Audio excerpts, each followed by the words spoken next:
Hello, this is my final research project for Dr. Egan's class. I decided to pick the topic of women in the workforce in North America in the 1920s versus today.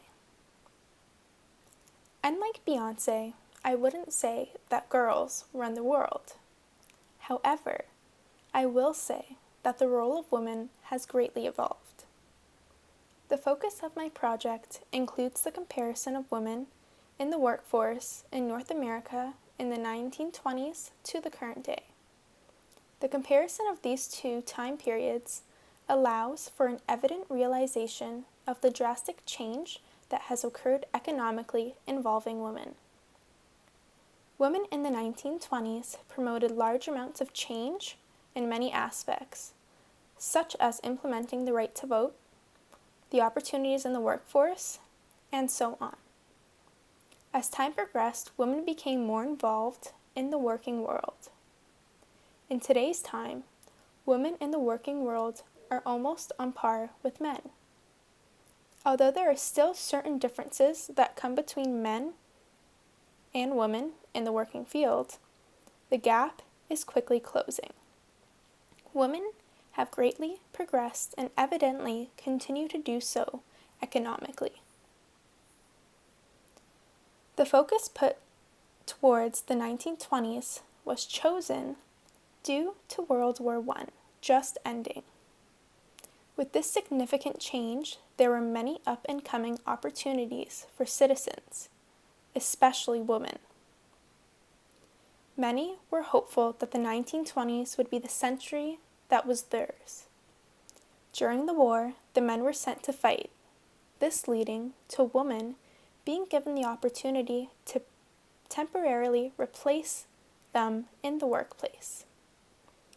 With this significant change from 1914 to 1918, women began to realize the lives they can live.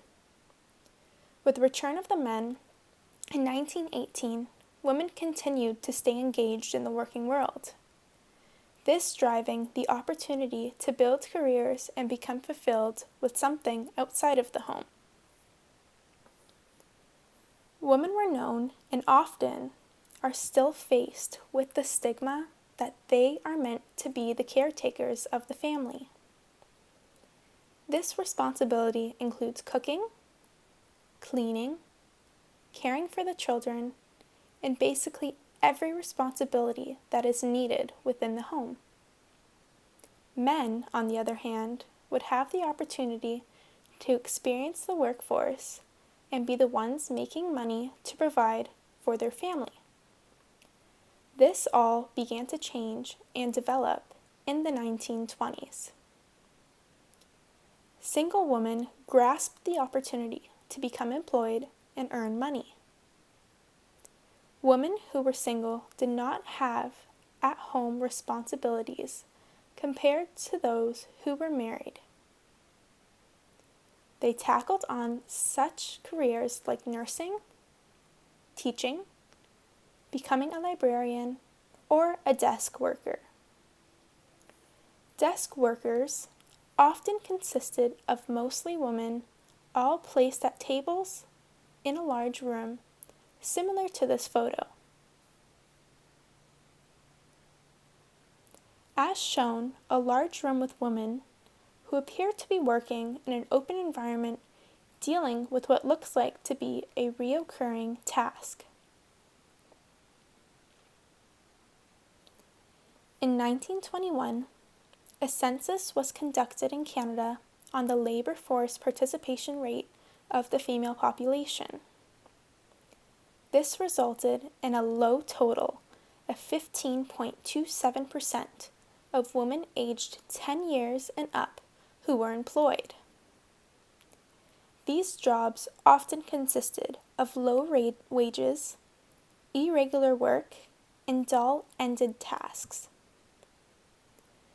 Women increasingly saw the potential of which their lives could attain. As time progressed, the higher the employment of females became.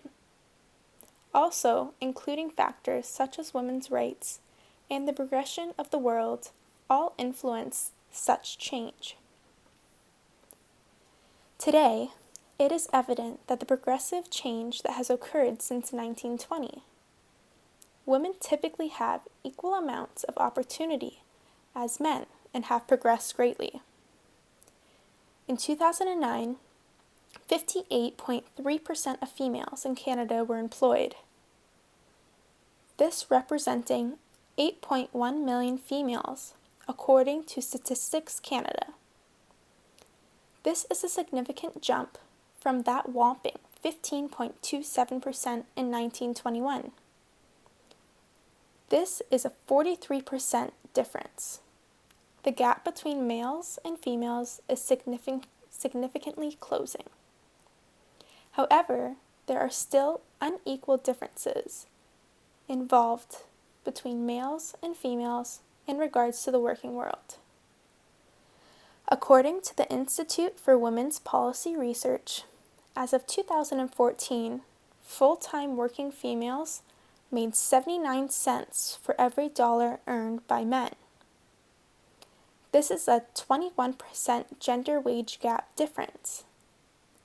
If this continues to progress this slowly, we will not see an equal wage for both genders until 2059. One crucial change that has caused significant amount of attention is an action partaken by the Prime Minister of Canada, Justin Trudeau. Recently, when becoming elected, Trudeau decided to make his cabinet constructed of half males and half females. This leading to an equal amount per gender, which is an action that has never been done in Canada.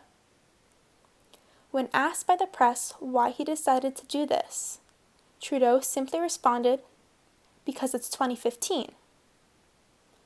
This is now becoming accepted that both men and women should be able to have equal opportunities in the working field. It is evident that females in the working field have become more accepted. Women have greatly evolved and have taken on jobs that would typically be done by men in the past. Such professions include careers in business, health sciences, mechanics, engineering, and so on. The possibilities are truly endless as there are no restrictions that are held. The 1920s began a great journey of success for women, and hopefully this trend continues to officially close the gap between males and females in the workforce. Women should be proud of their great success and realize how drastic this change was to occur in less than 100 years. Thank you for watching.